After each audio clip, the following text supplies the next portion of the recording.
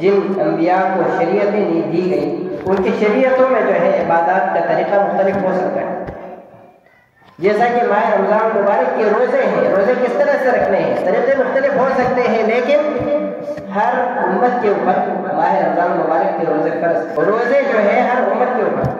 اللہ رب العزت نبیوں کے سردار محمد مصطفیٰ صلی اللہ علیہ وسلم پر اپنا بابرکت کلام قرآن مجید فرقان حمید نازل فرمایا. اللہ رب العزت ارشاد فرماتے ہیں کہ شہر رمضان الذی انزل فیہ القرآن، رمضان المبارک کا مہینہ وہی ہے جس میں اللہ رب العزت نے قرآن کریم کو نازل فرمایا. ھدی للناس وبینات من الھدی والفرقان، اس قرآن کریم کے اندر لوگوں کے لیے ہدایت کا سامان ہے، دنیا و آخرت کی کامیابی کا راز ہے. اور اس بابرکت کتاب قرآن پاک کو فرقان حمید، حق اور باطل کے درمیان فرق کرنے والی یہ کتاب جو ہے اس ماہ مبارک کے اندر نازل فرمائی، رمضان مبارک. تو ہم جو ہے بحیثیت مسلمان اس ماہ مبارک کا استقبال کس انداز میں کریں، کس طرح سے؟ خوش بخت، خوش نصیب، خوش قسمت انسان وہ ہے جس کو اللہ رب العزت جو ہے فرائض کو بجا لانے کی توفیق عطا ہو. صرف لا الہ الا اللہ محمد رسول اللہ کہہ دینا کافی. سچے مسلمان کے لیے اللہ رب العزت نے ارشاد فرمایا کہ ادخلوا فی السلم کا دائرہ اسلام میں داخل ہو گئے تو پورے کے پورے داخل. یہ نہیں ہے کہ زبان سے اقرار کر لیا باقی جو دل میں آیا کیا. فرائض کا، واجبات، سنن، مستحبات، کسی چیز کا جو ہے خیال نہیں رہا. حلال حرام. دائرہ اسلام میں داخل ہونے کا مطلب کیا ہے؟ کلمہ لا الہ الا اللہ کا مفہوم، اس کو سمجھنا ضروری ہے. اسی لیے کفار مکہ ہم سے زیادہ جو ہے نبی کریم صلی اللہ علیہ وسلم کو جانتے تھے، اپنی نظروں کے سامنے پلے بڑے تھے. اللہ کے نبی صلی اللہ علیہ وسلم جو ہے ان کے اندر 40 سال نبوت سے پہلے 40 سال کا عرصہ ان کے اندر گزارا. بچپن، لڑکپن، جوانی، 40 سال کا عرصہ جو ہے معمولی عرصہ نہیں ہوتا. ہمارے معاشرے کے اندر 1-2 مہینے جو ہے ہمارے ساتھ کوئی بندہ گزار لے، ہم اس کے خیالات سے، اس کے مختلف طرز زندگی سے جو ہے ہم واقف ہو جاتے ہیں. اللہ کے نبی صلی اللہ علیہ وسلم جو ہے ان کے ساتھ آپ نے کاروبار بھی کیا. اللہ کے نبی صلی اللہ علیہ وسلم نے ان کی بکریاں بھی چرائی جو کہ ہر پیغمبر نے چرائی. نبی کریم صلی اللہ علیہ وسلم کو جو ہے انہوں نے نبوت سے پہلے تک، دعوی نبوت کرنے سے پہلے تک، اللہ کے نبی صلی اللہ علیہ وسلم کے اوپر وحی آنے سے پہلے تک، قرآن کریم نازل ہونے سے پہلے تک وہ صادق اور امین کہتے ہیں کہ سچے ہیں، امانت دار ہیں، اپنی امانتیں بھی اللہ کے نبی صلی اللہ علیہ وسلم کے پاس رکھتے ہیں. جب اللہ تعالیٰ نے حکم دیا اپنے پیارے حبیب صلی اللہ علیہ وسلم کو کہ وَأَنذِرْ عَشِيرَتَكَ الْأَقْرَبِينَ، اپنے قریبی رشتہ داروں کو، مکے میں رہنے والے سارے قریشی تھے، اللہ کے نبی صلی اللہ علیہ وسلم کے چاچا تھے، آپ کے خاندان والے تھے، قوم قبیلے والے تھے، قریشی لوگ ہی بستے تھے مکے کے اندر. اب اللہ تعالیٰ نے حکم دیا کہ انہیں میری طرف دعوت دو، میری عبادت کی طرف دعوت دو، رب کی توحید کی طرف انہیں دعوت دو. آپ صلی اللہ علیہ وسلم اس پہاڑی کے اوپر چڑھ گئے، آواز لگائی، اعلان کیا کہ کوئی عام معاملہ ہوتا اس طرح کا اعلان کرتے تھے، لوگ جمع ہو جاتے تھے. اللہ کے نبی صلی اللہ علیہ وسلم آواز لگا رہے ہیں، جو کہ جو ہے صادق اور امین ہے، کبھی جھوٹ نہیں بولا زندگی میں اور کبھی امانت میں خیانت نہیں کی. سارے لوگ جانتے انہیں، ہر مکے میں رہنے والے جتنے لوگوں نے اس آواز کو سنا، بڑے بڑے سردار بھی تھے، خود کسی بڑے کام میں مصروف تھے، بعض جو ہے اکثر اپنے کام چھوڑ کے آتے کہ کوئی اہم معاملہ ہے، محمد آواز دے رہے، کوئی عام شخص نہیں ہے، ان کے افراد میں سے جو ہے کوئی عام بندہ نہیں ہے، یہ خاص ہے، آج کوئی خاص معاملہ ہے، کبھی آواز نہیں دی اسے جمع ہونے کی. معاملہ جو ہے خاص ہے، سارے وہاں پہ جمع ہو گئے. کئی سردار نہ آ سکے، اپنے غلاموں کو بھیجا، اپنے بیٹوں کو بھیجا، جہاں معاملہ دیکھ کے کوئی خاص معاملہ ہے سارے جمع ہو جاتے ہیں. اب اللہ کے نبی صلی اللہ علیہ وسلم ان سے پوچھتے ہیں، فرماتے ہیں اگر میں تم سے کہوں کہ اس پہاڑی کے پیچھے بڑا لشکر، ایک بڑی فوج تمہارے اوپر حملہ کرنے کے لیے آ رہا ہے، تمہیں ہستی سے مٹانے کے لیے بہت بڑے لشکر، بہت بڑی فوج آ رہی ہے، کیا تم میری بات کو مانو گے؟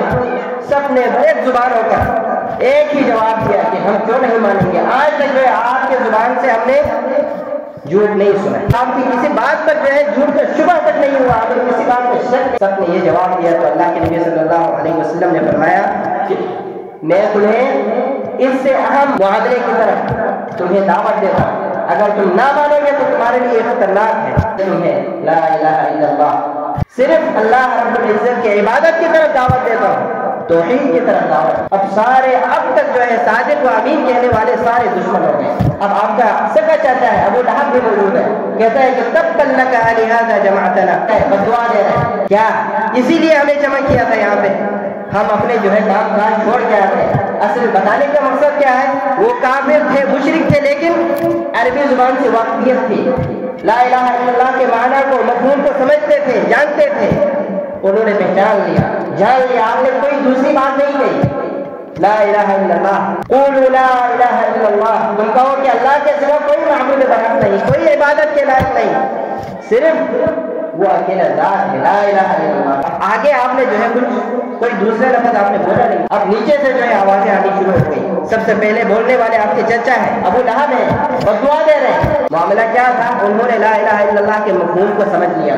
ہمارے معاشرے میں اب ہماری حالت کیا ہے، لا الہ الا اللہ کا ورد کرتے رہتے ہیں، 24 گھنٹے ورد، لا الہ الا اللہ، لا الہ الا اللہ کا معنی پوچھو مولوی صاحب کو بھی نہیں، ذکر اذکار کا جو مجمع لگا کے بیٹھتے ہیں، مجمع کو سنبھالنے والا جو لیڈر ہوتا ہے اسے خود نہیں پتا کہ لا الہ الا اللہ اس کا معنی کیا ہے، مفہوم کیا ہے۔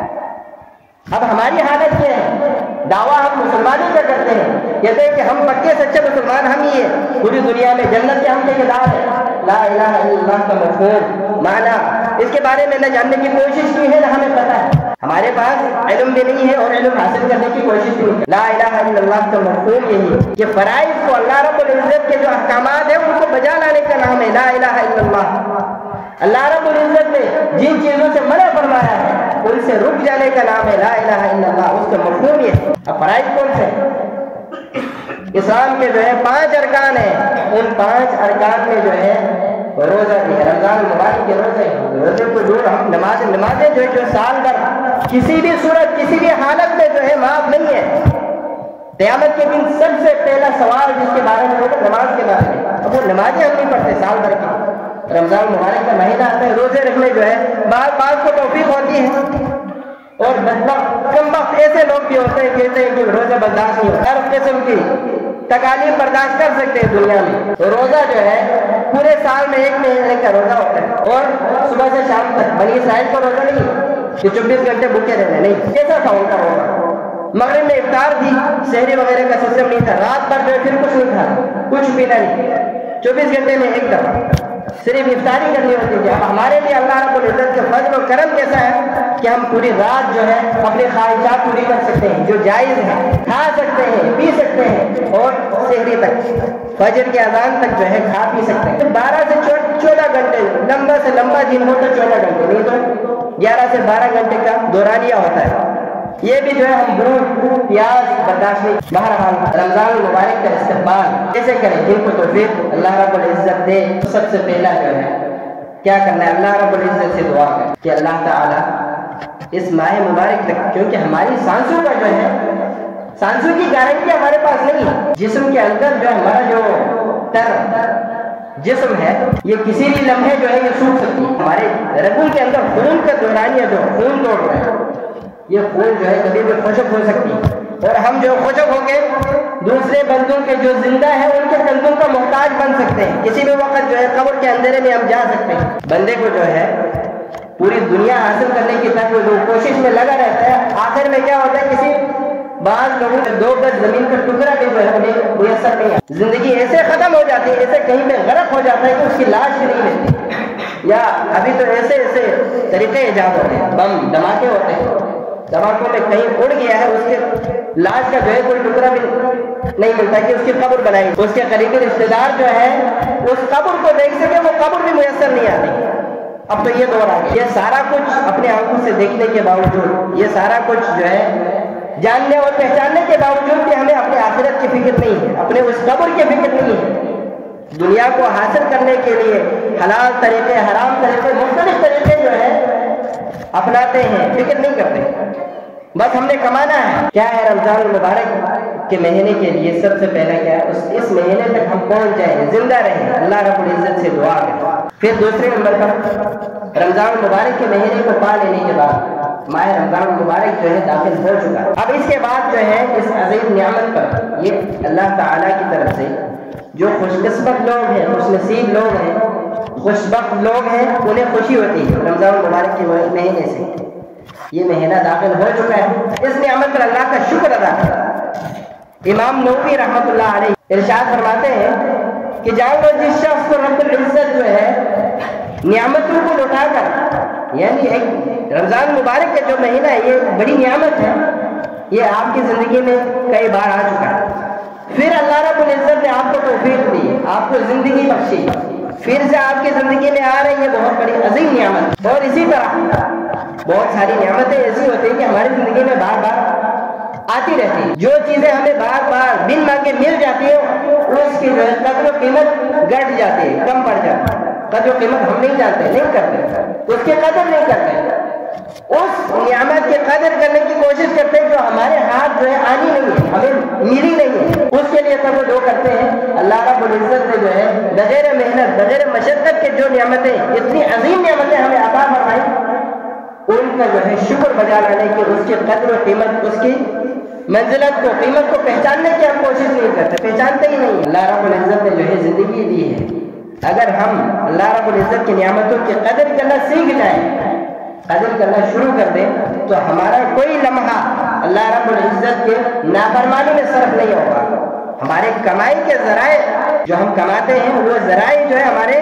حلال طریقے میں، حرام طریقوں کے بارے میں ہم سوچیں گے نہیں۔ اور تیسرے نمبر پر اس ماہ مبارک کے داخل ہونے پر خوشی اور مسرت کا اظہار نبی کریم صلی اللہ علیہ وسلم سے ثابت ہے، آپ صلی اللہ علیہ وسلم اپنے صحابہ کرام رضوان اللہ علیہم اجمعین کو اس ماہ مبارک کی خوشخبری دیا کرتے ہیں۔ اللہ کے نبی صلی اللہ علیہ وسلم اپنے پیارے صحابہ کرام کو خوشخبری دیا کرتے ہیں، فرماتے جاءکم شہر رمضان شہر مبارک كتب الله عليكم صيامه فيه تفتح ابواب الجنان وتغلق فيه ابواب الجحيم۔ آپ خوشخبری سناتے صحابہ کرام کو، فرماتے کہ تمہارے پاس ایک عظیم مہمان آیا ہے، رمضان المبارک کا مہینہ آیا ہے اور یہ بابرکت مہینہ ہے، اللہ تعالیٰ نے اس مہینے میں تمہارے اوپر اس کے روزے فرض کیے اور اس سے جو ہے جنت کے دروازے کھول دیے جاتے ہیں، جنت کے 8 دروازے کھول دیے جاتے ہیں۔ ایک دوسری حدیث کو دیکھو، جنت کے جو ہے 8 دروازے جو ہے رمضان المبارک میں کھول دیے جاتے ہیں، اور وتغلق ابواب الجحیم،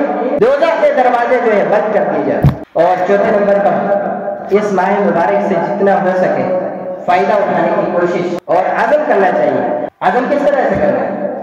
اس کے لیے جو ہے پہلے سے پلاننگ، پہلے سے جو ہے تیاری، رمضان المبارک کے مہینے کے لیے پہلے سے تیاری۔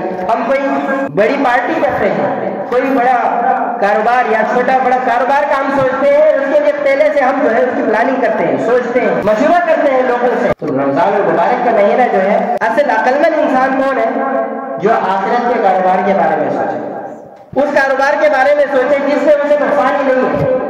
اب دنیاوی جو کاروبار ہم کرتے ہیں اس سے شبہ ہوتا ہے کہ اس میں نفع نقصان دونوں ہو سکتا ہے، قسمت میں نہ ہو تو اس میں نقصان ہو سکتا ہے۔ بڑے سے بڑے کاروباری لوگ جو ہے پریشان ہیں، نقصان ہو اور اس میں آپ کو نفع بھی ہو سکتا ہے۔ اور یہ جو آخرت کا جو کاروبار ہے، آپ جو نمازیں ادا کرتے ہیں، رمضان مبارک کے روزے رکھتے ہیں، یہ ایسا کاروبار ہے کہ اس میں نقصان کا شبہ نہیں، نقصان ہے ہی نہیں سرے سے، فائدہ ہی فائدہ ہے۔ منافع جو ہے حد سے بڑھ کر ہے۔ کس کے لیے ہے منافع؟ ان لوگوں کے لیے بھی جو غیب پر ایمان رکھتے ہیں، کیونکہ ہمارا پورا اسلام جو ہے غیب کے اوپر ہے۔ اللہ رب العزت کی ذات کو، اس ذات کے اوپر ہم نے ایمان لایا، اسی کو ہم نے معبود برحق کرا، اسی کی عبادت کرتے ہیں۔ دنیا میں کسی آنکھ نے، نہ کسی اولو العزم پیغمبر نے، رسول نے، نہ کسی ملائک فرشتے نے اللہ کی ذات کو جو ہے کسی آنکھ نے نہیں دیکھا، اس ذات پر ہم ایمان رکھتے ہیں۔ ہمارا ایمان ہے کہ وہ ہمارا خالق ہے، رازق ہے، مالک ہے، غیب کے اوپر ایمان ہے، اس کے فرشتے ہیں، جبریل امین سردار ہیں، مختلف لاتعداد انگنت جو ہے فرشتے موجود ہیں، ہمارا ایمان ہے فرشتے موجود ہیں، غیب کے اوپر ایمان ہے۔ ہمارے لیے پیغمبر بھی، جتنے بھی انبیاء اور رسول ہیں وہ بھی ہمارے لیے غیب نہیں دیکھا ہم نے، سلف صالحین کے باتوں کے اوپر، احادیث اور قرآن کریم کے آیات کے اوپر جو کہ ہمارے لیے غیب ہے، ان پر ہم ایمان لے آئے، تو کیا ہے یہ آخرت کے جو کاروبار ہے، جو ہم عبادت کرتے ہیں، ان کا اجر و ثواب بھی کیا ہے، ہمارے لیے غیب ہے۔ باقی جتنی باتوں پر ہم ایمان لا چکے، غیب پر بھی ایمان، کیونکہ ہمارا پورا اسلام جو ہے تقریباً غیب کے اوپر۔ اور رمضان المبارک کے احکام کے بارے میں، رمضان المبارک سے پہلے کسی چیز کے بارے میں علم نہیں ہے، اہل علم سے پوچھنا، فاسألوا اہل الذکر ان کنتم لا تعلمون۔ اگر کسی چیز کے معاملے میں، چاہے وہ معاملات کے اندر ہو، دنیاوی لین دین کے بارے میں ہو، یا سب سے اہم کیا ہے، عبادات کے اندر، دین کے اندر علم نہیں ہے، معلومات نہیں ہے، اہل علم سے پوچھو، علماء سے پوچھو، دین کے طالب علموں سے پوچھو۔ روزے کے بارے میں کئی چیزیں ہمارے ذہن میں آ رہی ہوتی ہیں لیکن پوچھنے سے شرماتے ہیں، دین کے بارے میں جو ہے شرم نہیں ہے، دین کے احکام جو ہے سیکھنا ہمارے اوپر فرض ہے، فرض عین ہے۔ تو اللہ رب العزت سے دعا ہے کہ اللہ تعالیٰ صحیح معنوں میں اسلام میں داخل ہونے کی ہمیں توفیق عطا فرمائے، اور قرآن و سنت کے اوپر صحیح معنوں میں عمل کرنے کی توفیق عطا فرمائے۔ وآخر دعوانا